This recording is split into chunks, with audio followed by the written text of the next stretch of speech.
Hey, everybody. Welcome back to the Noel Casler podcast, episode 54. That was me in a little singing bowl, Tibetan singing bowl. It's just me today coming to you in a snowstorm. Got the doves outside. They're eating the bird seed I put out for them, and they're singing along. So, it's daylight savings time, right? We get to turn the clocks ahead another hour of daylight. But here on the East Coast, we're getting basically a nor'easter, pretty kind of serious storm.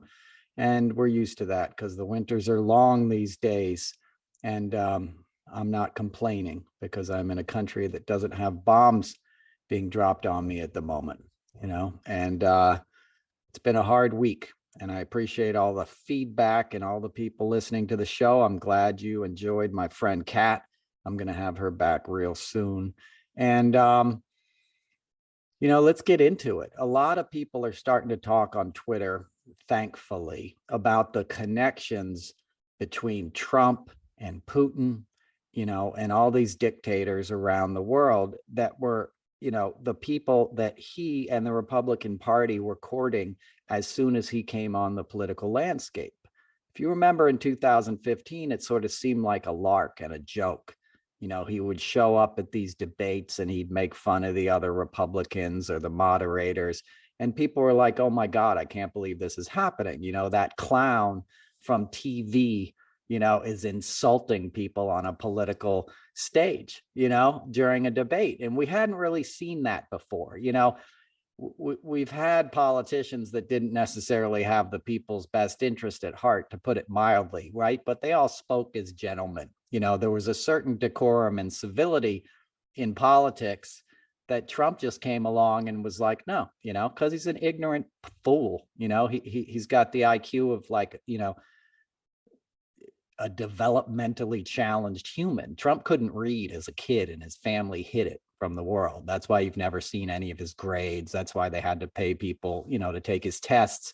Obviously, you've heard me talk about how he can't read. He's dyslexic and they never treated it. And there's no shame in that kind of stuff. It's just he's an asshole and his family are assholes and they try to keep it, they try to keep weakness from the forefront. It's the same way they hide their addictions. Those kids all have alcohol and drug problems and they were dry when I worked around them. Don Jr. got his ass kicked at the Comedy Cellar in like 2003 for laughing too loud at a racial joke and sort of being a jerk. And he ended up spilling a bunch of beer on the table next to him and two guys kicked his ass really kind of bad. But, and nobody deserves violence, but it was just, it was front page news and Trump called up the owner of the Comedy Cellar and made him apologize and stuff. But my point is, it was public drunkenness, and that's what Don Jr. was known for. At school, Ivanka got carried out of her wedding drunk. Like they're drunks and he's a drunk and an addict, but they don't treat it. They just brush it under the carpet, right? I mean, everyone's been seeing, he obviously relapsed, right? Don Jr. apparently went on a trip to Ireland with his brother when his dad was president and he ran up a big tab in a pub and walked out without paying the bill. Those are the Trumps. That's a perfect metaphor for who these people are, and instead of like his family stepping in and sending him back to rehab or something, he goes on a coke binge that's been like 5 years running now. And you see him making videos, disintegrating before our eyes. And nobody in that family steps in to do a damn thing about it, right? Because they don't really care about each other and they don't care about the normal things that most of humanity cares about in terms of family and having the humility to admit when there's a problem and dealing with it. There's no shame in addiction. Obviously, you guys know, I spoke at a meeting this morning, like it's the first thing that I deal with. I hit my knees when I wake up in the morning and I'm grateful to have another day to be of service. And ultimately, that's what will free you from the trials of the mind, so to speak, right? Addiction is a disease of compulsion and self-centeredness, where you're basically thinking about your own problems and your self-centered fear. When that becomes the dominant pattern in your life, you're screwed because you're not really good to anybody and you're as selfish as it can be. And that's the Trump family trait, right? I'm getting to my point here. That's what I was talking about when I was like, hey, this guy snorts Adderall. It wasn't that he did the substance. If you could do your job and do drugs, more power to you. You know, I worked in the music business, man. Like, I got no problem. If you can do the gig and perform well, whatever it takes, do it. None of my damn business. But if you're in active addiction and you're in self-centered fear and resentment, you're the last guy I want in a leadership position, because you're not going to be thinking about anybody but yourself. You know, when it hits the fan, you're going to be thinking about, hey, well, you know, how does this affect me? Instead of, oh my God, there's millions of people's lives at risk, right? And that's how Trump reacted to the pandemic. His initial reaction, you know, as we talked about last week, like, he knew it was bad when he talked to Bob Woodward in January, before his impeachment was even through, right? But he didn't publicly tell anybody to worry about it, right? He tried to keep a cruise ship offshore with 55 people on it because he didn't want it to bring the numbers up on his watch. And he didn't do a damn thing about it. And his little psychopathic, you know, son-in-law just figured out, how can I grift off of this? You know, how can we make money? How can I use this to enrich my position? And that's where the sort of the evil married with the incompetence, right? Because as I said, in 2015, he was a clown. And it was basically, you know, a media hoax at that point. Jeff Zucker and people at CNN realized they could make a lot of money off of this guy because people were actually watching debates in July, right? Instead of hanging out at the beach and enjoying their summers and doing things that most people do, they're watching TV because they wanted to see what this clown was going to do next, right? But when he actually got the nomination, then it got serious, right? Then Putin was like, oh shit, I got a real chance here. I got a Trojan horse. Send Paul Manafort in, right? The same guy who backed Zelensky's opponent, you know, who worked on behalf of the Russian, you know, appointed president in Ukraine, who is imminently corrupt, paid Paul Manafort $12 million for services rendered, right? For usurping democracy in the largest country in Europe, in the heart of Europe, right? So that guy, all of a sudden, who made all this money, by the way, but was still in debt to oligarchs, you know, and we all know he has a taste for, you know, python leather suits or whatever kind of like crazy crap an idiot like that spends his money on, you know, because that's the other thing, is these guys are always so like gaudy that they just spend their money on just stupid crap. You know, it's like the people who go to casinos and buy the $500 jeans in the casino shop, you know, with the stitching on the back pocket and think they look cool, you know. Hey, look at his Von Dutch shirt. It's bedazzled, you know. It's like, a fool and his money will soon be parted, right? But when you have that amount of money and that amount of corruption, it becomes dangerous. So Paul Manafort, this guy who's still in debt, decides he will work for Trump's campaign pro bono, right? They brought him in a mere weeks before the GOP convention. He comes into work for free. And what's the first thing they do? They remove all the language in the GOP charter, the platform, that has to do with defending Ukraine against Russian rebels and invaders, right? The Russian army and the resistance, you know, that had sort of been crying the same propaganda that they're spewing now, you know, that they were taking back Ukraine and Crimea and stuff, right? All the language that was pro-democracy and pro-doing the right thing and pro the United States defending a sovereign, dedicated, you know, democratic nation, you know, that was a miracle in that part of the world for getting away from the Soviet Union in the first place, and Russia, right? The first thing they did was remove that language on behalf of Donald Trump, and the GOP got a short memory and went along with it. Even though every intelligence analyst said that was the wrong thing to do, most of the GOP folks that sat on intelligence committees and foreign relations committees knew it was the wrong thing to do. But they acquiesced immediately because the corruption was greater than any morality they might have had, right? And they were more concerned with beating Hillary Clinton, who they didn't really think they were going to beat.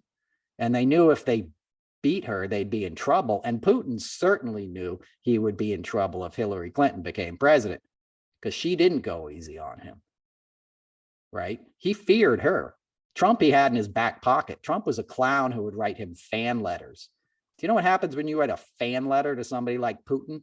He owns you before you even meet him. you know, and that story in Moscow when they went there, you know, Keith Schiller tries to say, oh, I just hung out outside of his door for a few minutes and went back to my room after they offered us prostitutes. Like, that isn't how that gig works. First of all, if you're somebody's body man, you sit outside of his door all night long. Okay. I got guys who have to do that for rock stars and hip hop stars and stuff. They sit on a chair outside the dude's door. Right. So there's no way Keith Schiller just left, and there's no way Trump didn't partake of the services offered, as I've covered many times before.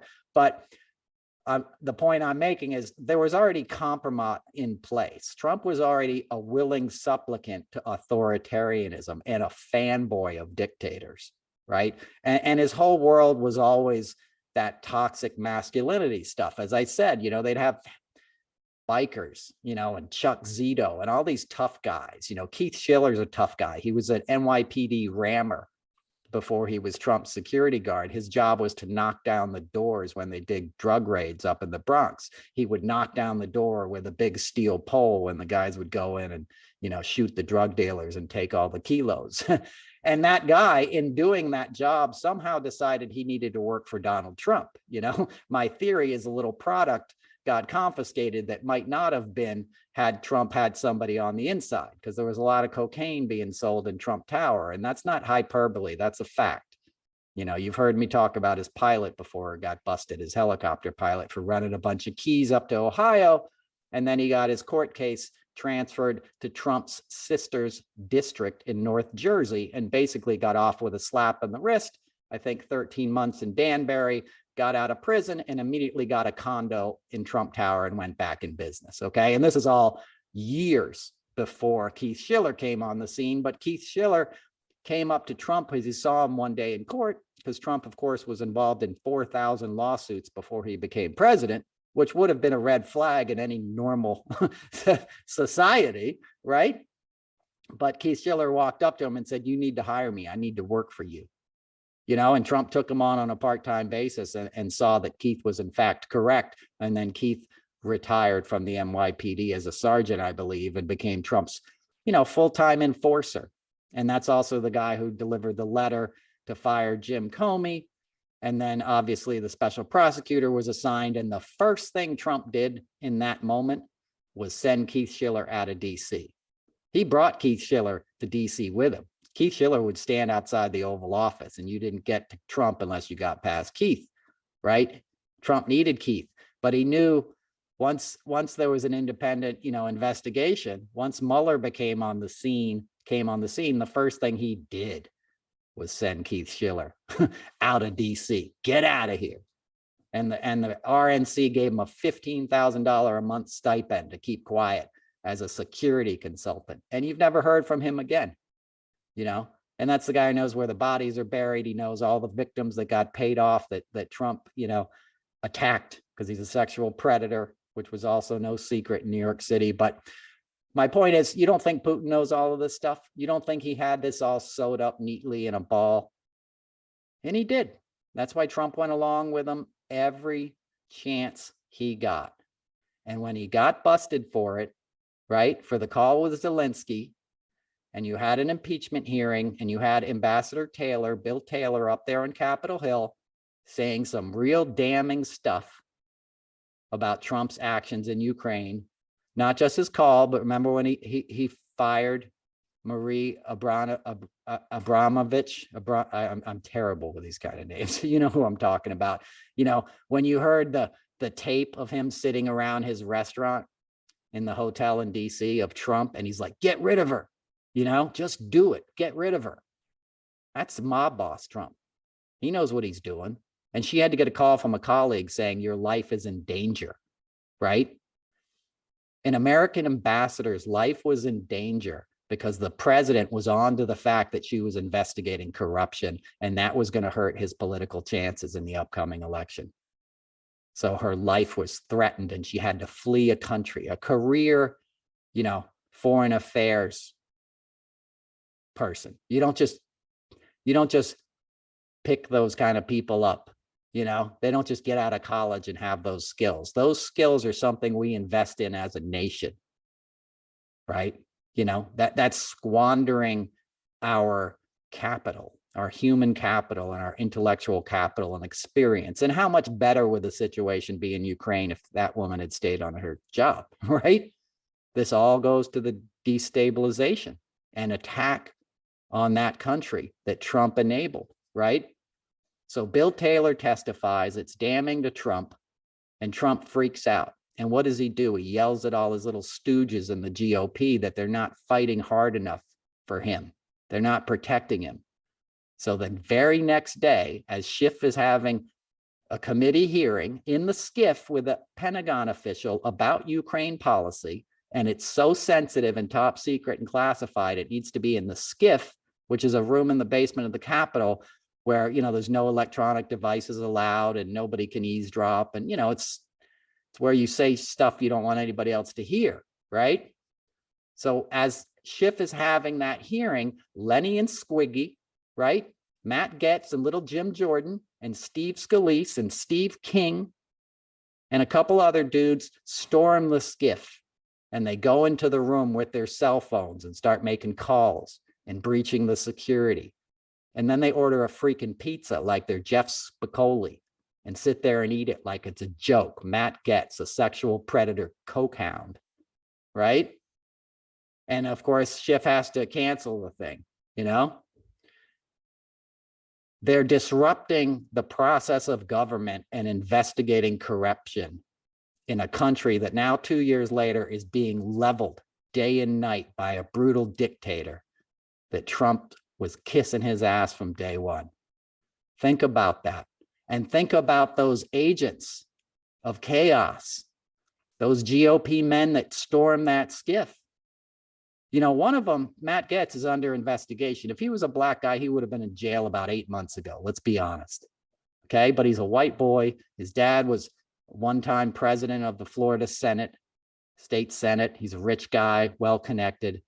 Matt Gaetz is a punk, right? Obviously, he's under investigation, whatever the hell that means these days, right? For paying for sex, you know, with underage girls, you know, and doing drugs with them and stuff. And I'll tell you about that, because Matt Gaetz was the kind of guy Trump would have around, because that was Trump's MO. He would invite guys around. He'd have big parties in the plaza and get all his business associates there and dudes that needed building permits and lawyers and stuff, you know, and he'd have a big party and he'd bring all his Trump model management girls up there, you know, these Eastern European girls that, again, he was sort of pilfering from that part of the country and taking advantage and offering, you know, modeling contracts to if they came to America. And then they'd get here and he'd throw them in an apartment, you know, in the East Village with 6 girls in a room and bunk beds and no AC in July, and charge them $2,000 a month rent and say they had to pay off their visa fees and stuff and take their passports. Okay. It was freaking human trafficking. And if you want to read more about that, Lucy Osborne has done some good reporting in The Guardian about the Look Model of the Year contest. I've talked about that before. I won't digress too far into that, but so Trump needed a steady supply of underage girls and models, right, to get compromise on his friends. When he became president, that became harder. So he needed cutouts to do that. Matt Gaetz was one of those guys. If you'll remember, another GOP congressman talked about how Matt Gaetz showed him pictures on the floor, you know, of the House of Congress in Capitol Hill, showed him pictures that Matt had of like young, you know, girls on his phone, right? And the guy was like, don't ever show me that again, and walked away. Matt was doing that because he's looking for the guys that would be like, oh, I'll take some of that. That looks pretty good. Matt would be like, hey, I can hook you up. What are you doing Friday? We're having a little party at Trump's hotel, you know, and then you show up there and you have a little scotch and nobody's going to know. Let's do a bump or two. And hey, I think Tiffany there likes you. And, you know what happens next. And Trump's taping the whole thing. If you don't think that's how Trump works, you don't know Trump. That is how he works. And that's how a lot of things work. And that's how Putin works and has worked forever, right? So these little weasels, these treason weasels that were being Trump's pimps and consigliaries, the men that are still walking free, were enabling, you know, the lack of defense of a democratic nation, of our ally. They were setting the stage for Putin to do exactly what he's doing right now, right? And what are those men doing? They're still disrupting it. And now there's more of them because we had an election in 2020 and QAnon came on the scene, which Mike Flynn funded, right? Mike Flynn, another rapscallion who was brought in. I don't even know if that's a word. I just wanted to say it. But Mike Flynn's another one of those guys who came in right when Manafort came in, right? Once they realized Trump was going to get the nom, they got every corrupt person they could find and said, this is going to be a goddamn feeding frenzy. Who has connections overseas? Who has connections in Saudi Arabia? Who has connections with Russia? Who knows Deripaska, right? And they already knew people like Mitch McConnell and stuff were already, Rand Paul, these guys were already in deep because the Soviet Union had been spreading money around DC through lobbying firms for decades, right? Since 1990. Okay. So those same men that are walking free now are now tweeting out Putin's talking points, right? And now you have more of them because you had the QAnon wave, right? And I don't even have time to get into like Mike Flynn, you know, and Comey getting busted, right? Comey goes after Flynn. Trump tries to tell him to go easy on him, right? Comey doesn't. Trump fires Comey and then brags about it with Sergei Lavrov in the Oval Office. This is in February of 17. This guy's only been there for weeks and he's doing that. He's bringing Russians into the Oval Office that had never set foot in there. It was Lavrov and another big Russian ambassador. And we all know the picture of them slapping backs and laughing and Trump looking like a little toady stooge, you know, looking at them with awe because these were more powerful men than him. These were men that had something he always desired, the power of life over death, you know, and unlimited resources. And that's the deal that Putin offered to Trump. Like, you're going to take over democracy and we're going to set it up like I have it set up here, where you're going to be in charge and all the money is going to come through you and you're going to pick your oligarchs and they will prosper. And the rest of the country you will manipulate with this Christian nationalism, tough guy BS that these people, you know, fall for, that Trump would love to act out because he just loves that shit. You know, he was like that on The Apprentice. He'd walk into an after party with like all of his like security guys around him and try to like part the room like he was president. And we're like, dude, we just saw you 10 minutes ago with freaking Carrot Top on stage. Like, we're not impressed, you know, but they basically like, I'm surprised they didn't have a fucking bugle or something that they played before he walked in the room. Like, the dude is a psychopath who literally wanted to be a king, right? So when Putin offered these guys, here's the deal, you know, we're going to do it on this business model and you get a piece of everything that comes through the country, unlimited power, and all the pomp and circumstance, you know, that toxic masculinity and misogynist, you know, patriarchal, you know, fiefdoms can give you. That was irresistible to Trump and it was irresistible to all these suck-ups around him. And then a new generation of guys, you know, Madison Cawthorn, MTG or whatever the hell her name is, you know, Boebert. You know, these guys are psychopaths. Nobody's investigating them, right? They all got elected and now they're the chaos agents. Madison Cawthorn called Zelensky a punk this week, or a thug. He called him a thug and said the Ukrainian people are evil. This is a kid who was homeschooled, who worked at Chick-fil-A and did a semester at college, right? Less than a semester. And when he left, 150 of his former students signed a letter saying this guy's a sexual predator and he should not be in public office. And that was half the school. It's like Patrick Henry College. They have 300 students. So when half the people in your school call you a rapist, you're probably a rapist, right? Because what he would do is he'd get these girls in his Dodge Challenger and he'd say, you want to go on a fun ride, a joy ride? And he'd drive them to some secluded place and you know, feel them up, try to attack them. And the couple like corroborated instances where these girls fought back and were like, no, I'm not into that. He'd get all pissed off and then drive 90 miles an hour back to campus through these roads. And he just got busted twice for driving, you know, for speeding, you know, on a license that was already revoked. little Dukes of Hazzard driving around North Carolina, rage driving. And let's not even get into the fact that his accident happened because he and his buddy were switching seats as the car was going down the road to save time and get home, coming back from spring break in Florida. Okay. And then they fell asleep. The driver fell asleep. They hit a Jersey wall. The car burst into flames. Matty had his legs up on the dashboard, got paralyzed. The car's in flames. His buddy pulls him out of a burning car, right? Saves his life. And what does he do? He sues his friend for $30 million, the guy who saved his life. And then that lawsuit wasn't going to go anywhere. So he got that guy involved to sue his insurance company that had already given him $3 million. And now he has another lawsuit. So that's 2 bad faith lawsuits. This kid's 24 at this point, right? He's 24 when he runs for Congress. He's 26 now. 2 bad faith lawsuits, no educational skills, tells his constituency that Jesus saved him, not his friend, that Jesus pulled him out of the flames. He was dead and resurrected by the blood of Jesus, right? That's the kind of shit they eat up in North Carolina. Oh, good Lord. He looks like half a Tom Brady and he's touched by Jesus. He has my vote, right? Chaos agent, married for 8 months, getting divorced now, 8 months. You know how he met his wife? He lied and said he was at a casino in St. Petersburg, which I don't believe there's really many casinos in St. Petersburg, but he said a ferry on a European vacation. This is after he went to Hitler's vacation home and took a selfie and called him the Fuhrer, right? This is what he's spending the money he got from these bad faith lawsuits. Goes on a European vacation and meets a dude in a casino, which nobody's ever been able to track down. And that guy's like, hey, I work with CrossFit. You're pretty buff, dude. You should come.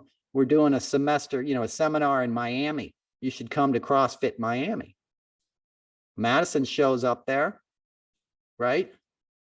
And the guy's like, yeah, actually, I don't really need you to work out or anything. I wanted to introduce you to this girl. And Madison meets the girl, marries the girl.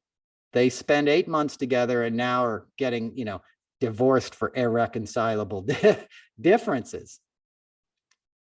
That's espionage. That's cutouts. That's how you find people like this. Russia has a lot of information.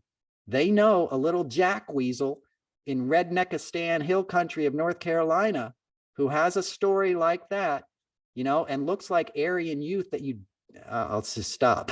Okay. The guy looks like porn that you would jerk off to if you're into like Nazi porn or something, right? So he fits the bill. Every picture he's in, he's holding a gun, right?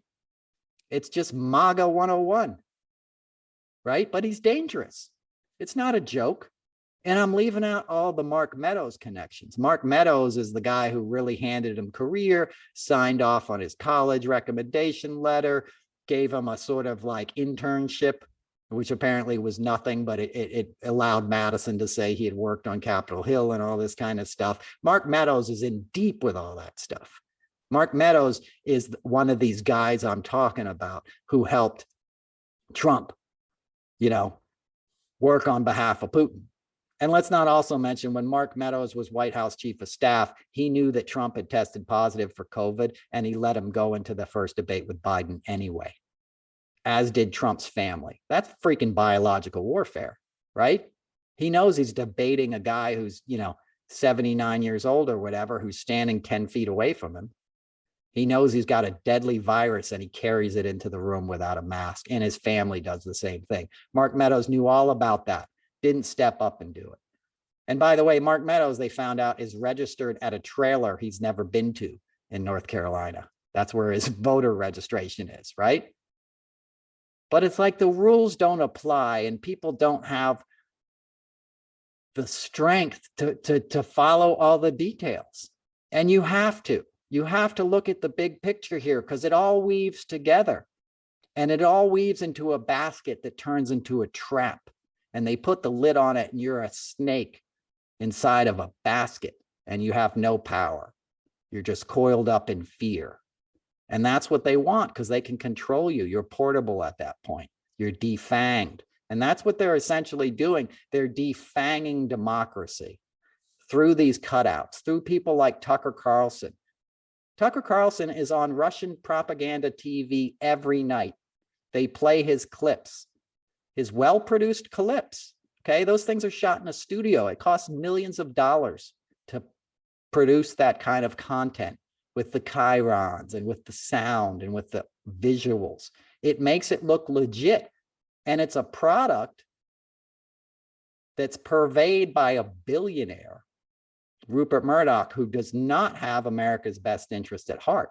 Okay, he's sitting in on his own super yacht. He's an oligarch, right? All the oligarchs aren't Russians, by the way. Koch brothers are oligarchs. Sackler families, oligarchs. Mercers, oligarchs. Jeff Bezos, oligarch, right? Elon Musk, oligarch plus, right? Because that guy's a Bond villain on top of it, okay? Right? But it plays into Putin's hands to have content like that that they can play on Russian TV every night. And that's what they're doing, you know? And that, how are we stopping all the other countries from doing business in Russia, which we should be doing, right? But if Boeing can't send a part there to fix a plane, why is Tucker Carlson and Rupert Murdoch allowed to make this product that costs millions of dollars to produce, that they wouldn't let you just put up on YouTube for free? Because they'd say, hey, that's my intellectual property. You can't use that. That's worth money. But somehow we look the other way when that product is freely distributed in Russia at a time where everything else is shut down. You follow what I'm saying? That's a financial transaction, and it's an ideological transaction that's working against not only the best interests of the United States and Ukraine, but the entire free world. And we're letting these men smugly do it, just like we're letting the guys get away with January 6th at this point.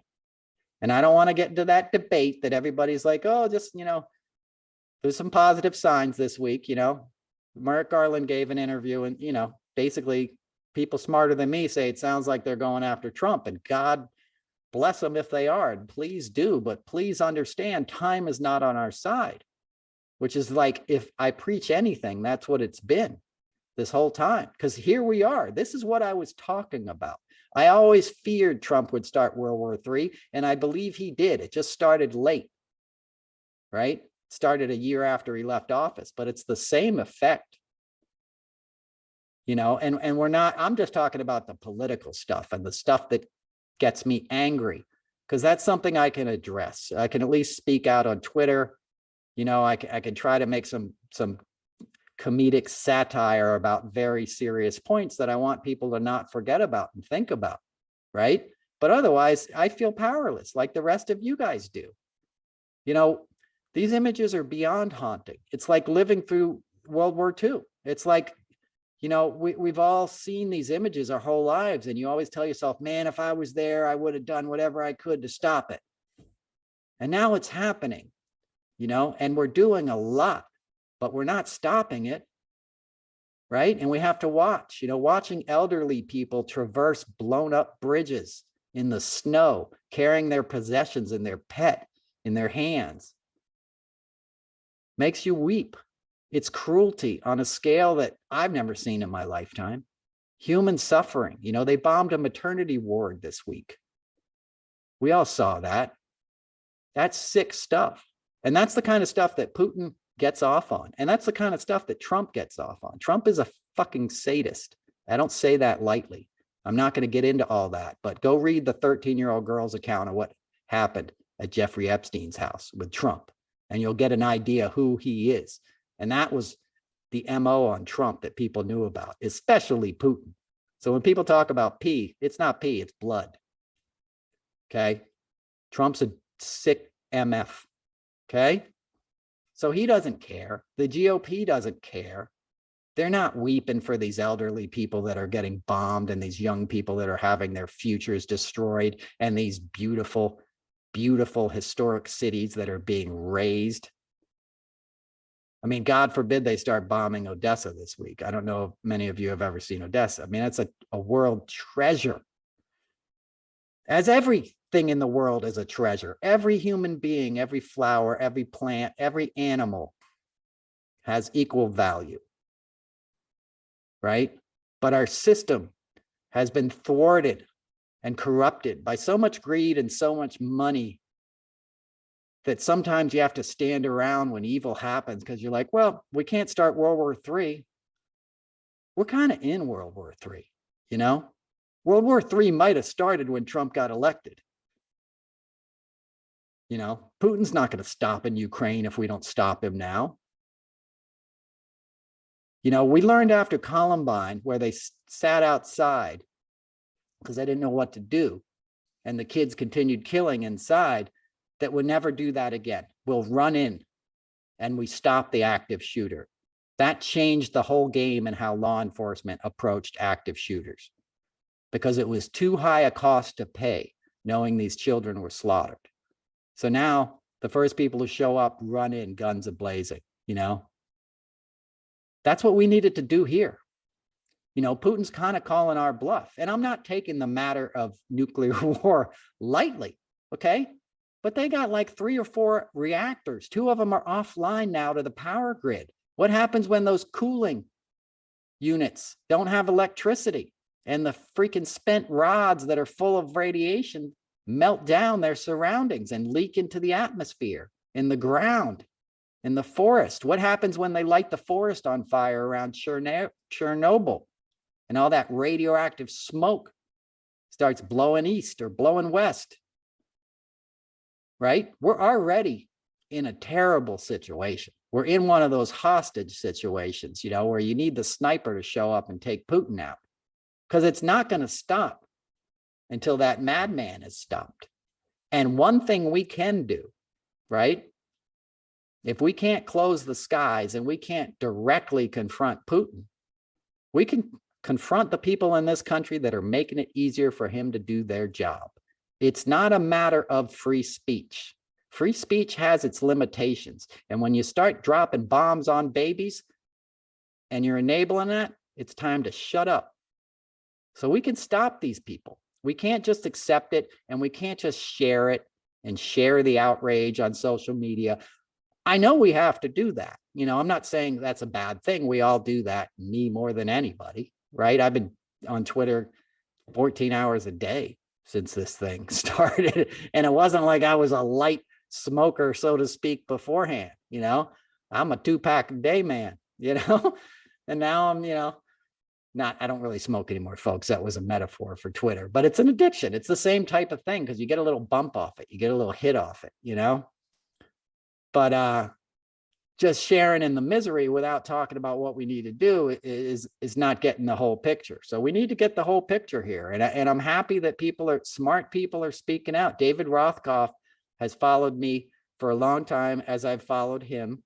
I'm just always mentioning when smart people like that follow me, because it still surprises me, but he's getting it. He wrote a thread Saturday morning that said the same sort of thing I've been saying.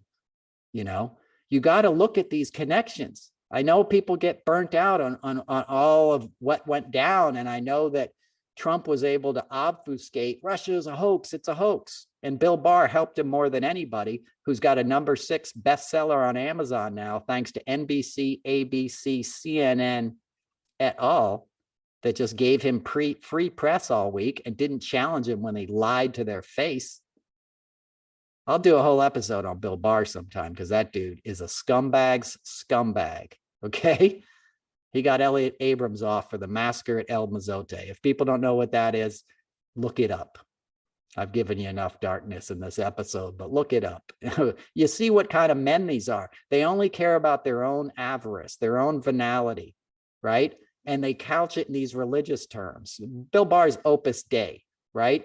Those are the creepiest Catholic-like weirdos you'll ever meet. Kudlow's one of those guys too. He was Jewish and then became Catholic. Opus Dei. He's my old neighbor too. And he was a drug addict and a drunk, you know, who also relapsed and showed up drunk on Sunday morning talk shows during the administration, and then instantly went to Fox Business. Didn't miss a paycheck. You know, these guys destroy the planet, they destroy democracy, they destroy peace, and they keep getting paid. And we let them, out of weakness, out of saying, oh, it's free speech. What are you going to do? Well, you're going to do something. You better do something, because you won't have free speech if they get their way. If Mr. Bill Barr and Opus Dei have their way, you're not going to have free speech. You don't have freedom of religion. You don't have freedom of lifestyle choices. Look how many states this week came out against LGBTQ families, trans children, with laws that they can arrest the parents. That's insane. It's like happened at 3 or 4 states at once. And that's not on accident. This is all happening when we're on our heels, so to speak, dealing with this international situation, with this war, with this invasion, right? There's a reason they say it's go time. These guys get the order from Putin and stuff. Now's your time. You know, Ron DeSantis, who spearheads a lot of this stuff, is dripping in Russian cash. He won't do anything to criticize Russia, because South Miami is where they launder all their cash now, besides London, you know. But in the US, especially since Trump's out in New York, that's where the game is. That's where the tables are hot, right? It's a game to these men. It's about their own power, and they're willing to torture Americans at home, because you're torturing a family if you're punishing them for the way their children are born. And if you as a state are discouraging people from living their truth, you don't understand the fundamentals of civility and government. We're here to protect everybody, so everybody can live free the way they want to live. That's what real freedom is that I protect you to be who you need to be. As long as you're not hurting somebody else, it's none of my business. And God bless you for living your truth. And diversity is what makes this place beautiful. You know, when I was a kid, all I knew was gay people. I knew straight people too, but my mom's a lesbian, and her friends were all gay men and women and transvestites. I have a friend who transvestite's the wrong word, transgender. See, I'm 51 next week. I have, you know, we all can learn and get better. I don't mean to offend anybody. I'm using like outdated nomenclature to describe people, but I have a friend who transitioned. I've talked about this before, and I sat with him the night before he was going into his office. He was, I won't say his business, but he was a professional in Manhattan.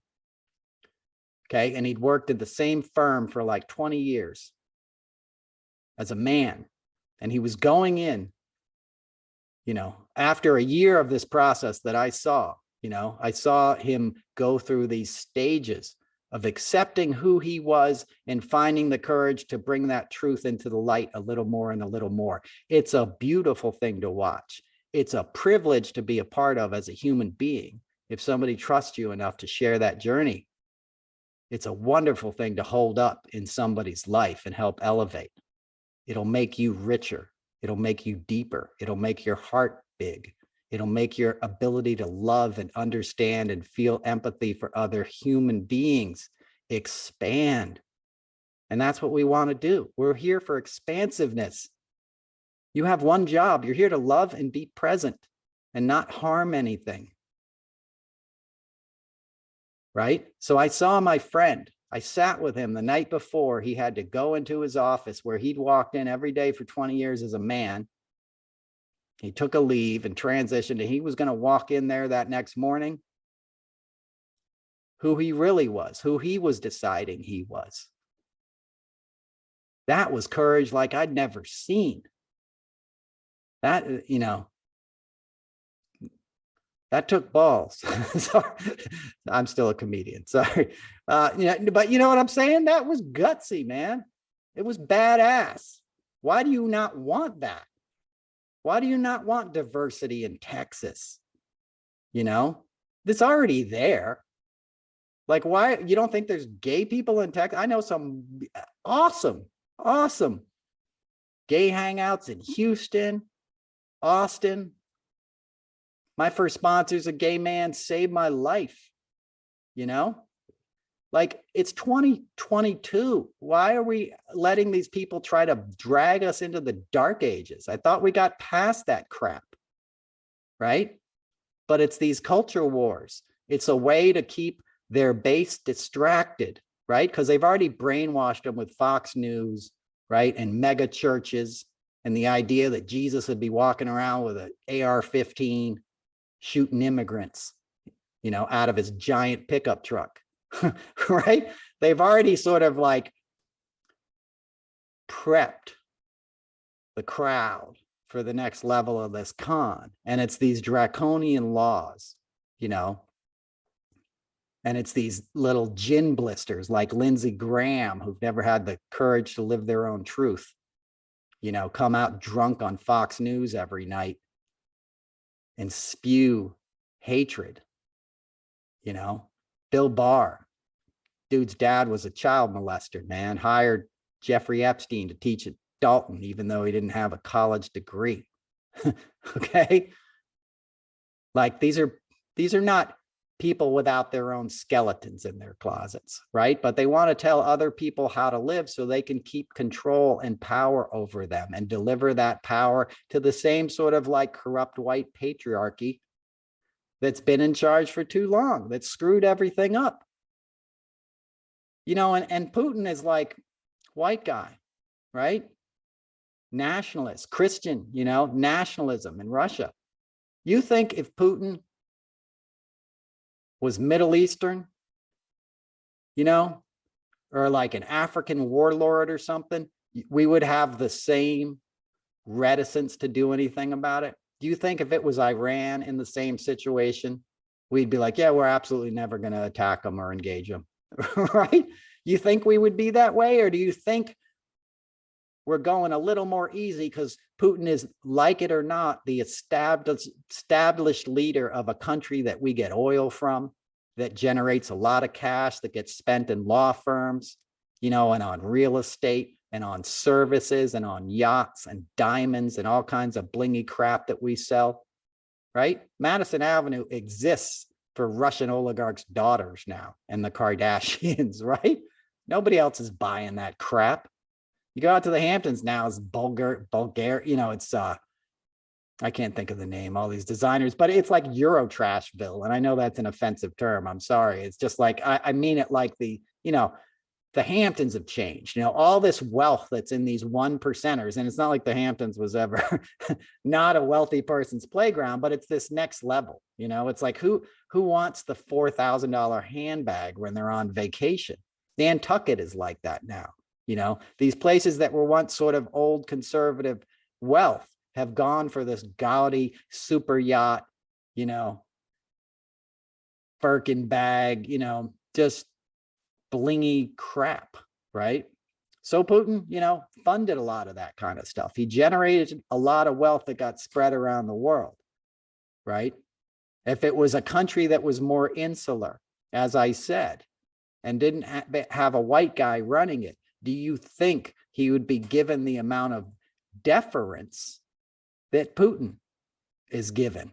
Or it would be easier to sell people on the fact like, this guy's a madman and we need to do something about it, right? That's just a question I'm raising. But you got to think about the answer, you know? And you got to think about why we're unwilling to confront these guys at home that are making it easier for a guy like this to do this. You know, and it's only going to get worse. You know, I fear for what the next days are going to bring in terms of imagery on TV.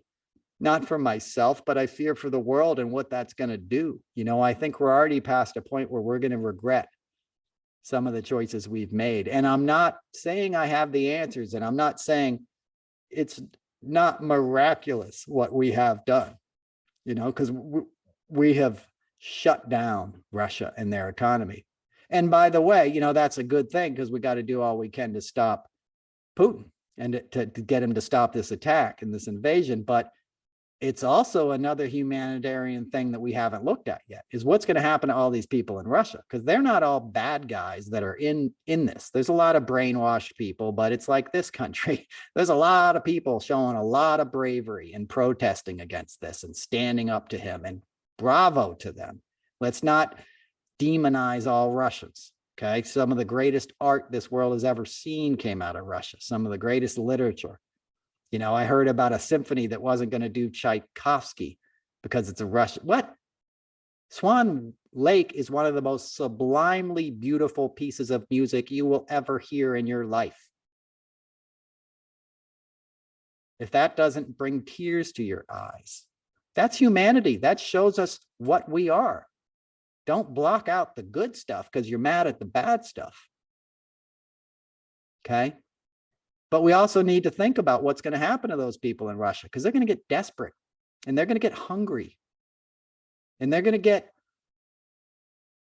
crazy in their isolation, right? It's not good to cut things off from the world. We all need to live in community. That's what makes us feel connected and keeps us accountable to our fellow man. And when you become a state like North Korea or something, and you don't even know what's going on inside of the place, it's terrifying. So we need to keep that in our minds too.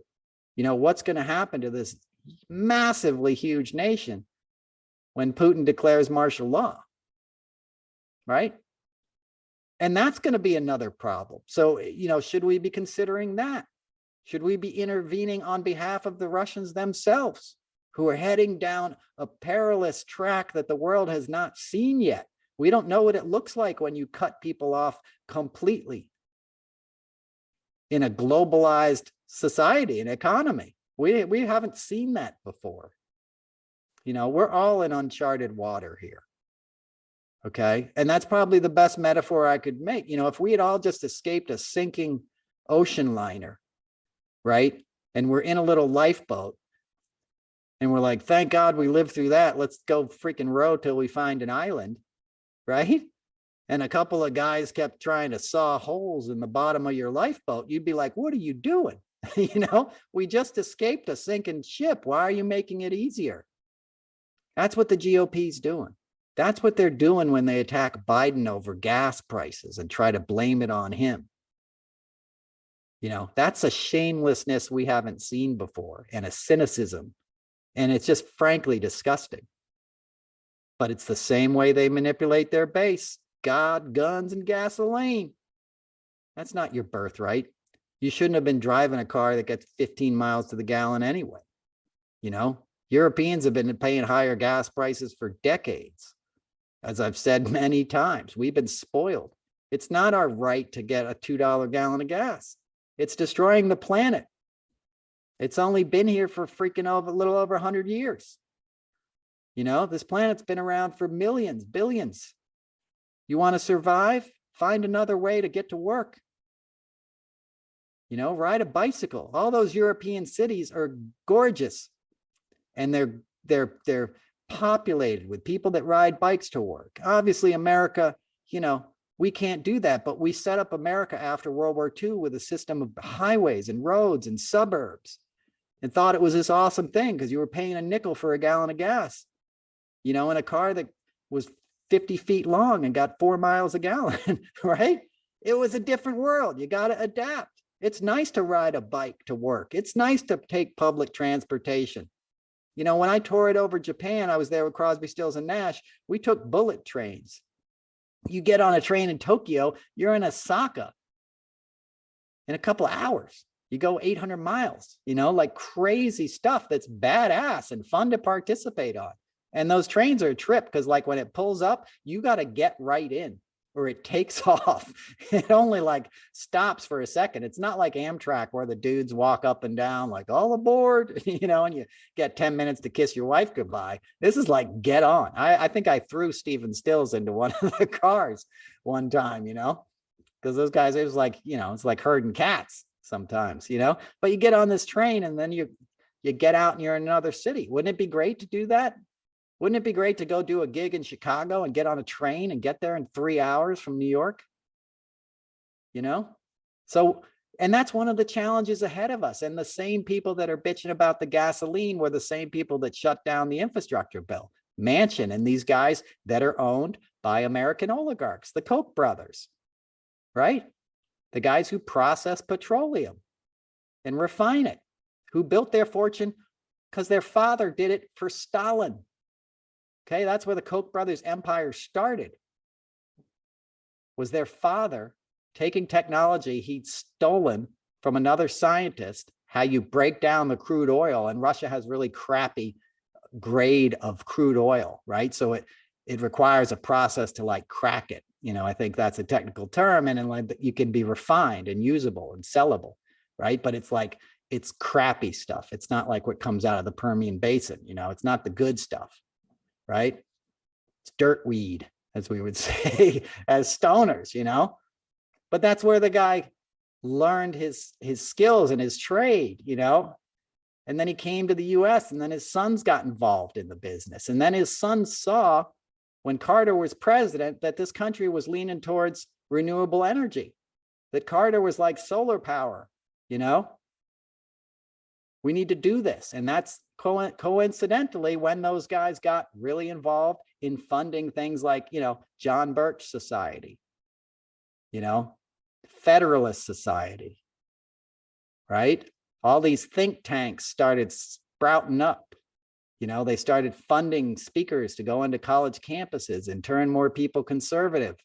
And then it became an industry, you know, and then Murdoch said, I want some of that. Rupert Murdoch said, I want some of that. If I can marry that conservative thought with the NASCAR, NFL, red state America, that's a cash cow. And that's where we ended up, right? That's where we're at. So you got to think of it all in the big picture, because it's all related, you know, it's all the same animal. And you got to find the things that aren't working and what's motivating them and what's funding them. And you got to do everything you can to stop it and become aware of it. All right. So that's enough for this week. Thanks for letting me talk. Thanks for listening. I'm glad you liked last week with Kat. I'm going to have her back maybe next weekend before she goes to Italy. And, you know, once again, come and see me live. I promise there's jokes. I'm going to be at the City Winery in Philadelphia on June 8th. It's a Wednesday night. And on the 7th, I'm going to be in New York City at the City Winery Loft. So a couple chances to see me on the East Coast coming up. I'll keep telling you about it. Check me out on Twitter, noelcasler.com. You can always get a t-shirt, but just, you know, stay safe, do what you can, love those around you, appreciate what you have, you know, and keep praying for peace. We'll see you next week. This was episode 54. Bye.